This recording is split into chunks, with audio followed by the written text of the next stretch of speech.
21শে ফেব্রুয়ারি 2025 Kurmitola golf club Dhaka সেনানিবাসে অষ্টম রানার president cup golf tournament 2025-এর সমাপনী অনুষ্ঠিত হয়। উক্ত অনুষ্ঠানে সেনাবাহিনী প্রধান ও কুর্মিটোলা গলফ ক্লাবের প্রেসিডেন্ট জেনারেল ওয়াকারুজ্জামান প্রধান অতিথি হিসেবে উপস্থিত থেকে বিজয়ীদের মাঝে পুরস্কার বিতরণ করেন। পুরস্কার বিতরণ শেষে প্রধান অতিথি উপস্থিত সকলের উদ্দেশ্যে তার মূল্যবান বক্তব্য রাখেন। অনুষ্ঠানে প্রধান অতিথি এ ধরনের প্রতিযোগিতার আয়োজন দেশের গলফ অঙ্গনের উন্নয়নে গুরুত্বপূর্ণ ভূমিকা রাখবে বলে আশাবাদ ব্যক্ত করেন এবং এই আয়োজনের জন্য সংশ্লিষ্ট সকলকে ধন্যবাদ জানান। এই টুর্নামেন্টে দেশি বিদেশি খেলোয়াড় সহ সর্বমোট 704 জন গলফার অংশগ্রহণ করেন। টুর্নামেন্টে জনাব Sadikul Islam winner, major general AKM Sajidul Islam runner up এবং Mrs Fatema Islam Lima ladies winner হওয়ার কৃতিত্ব অর্জন করেন।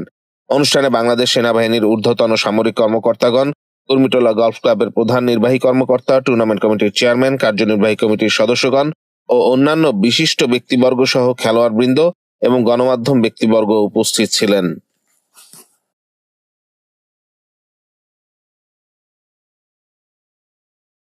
সকলকে ধন্যবাদ জানাচ্ছি।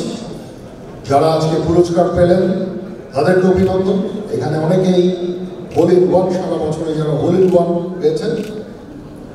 করেছেন তাদের অভিনন্দন জানাচ্ছি এবং আজকে টুর্নামেন্টে যারা পুরস্কার পেলেন তাদেরকে অভিনন্দন এবং যারা এই টুর্নামেন্টে অংশগ্রহণ করেছেন, ওরা এটাকে সাফল্যমণ্ডিত করেছেন, তাদের প্রতি কৃতজ্ঞতা এবং অভিনন্দন।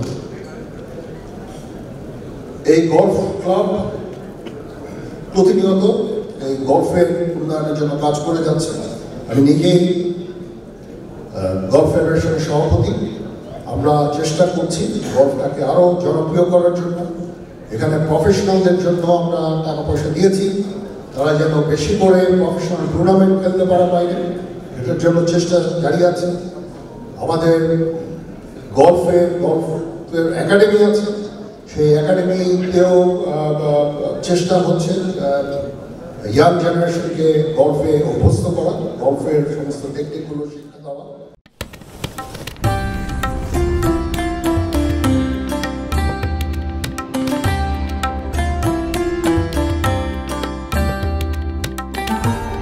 এমই টিভি, স্বাধীন বাংলার স্বাধীন কণ্ঠ।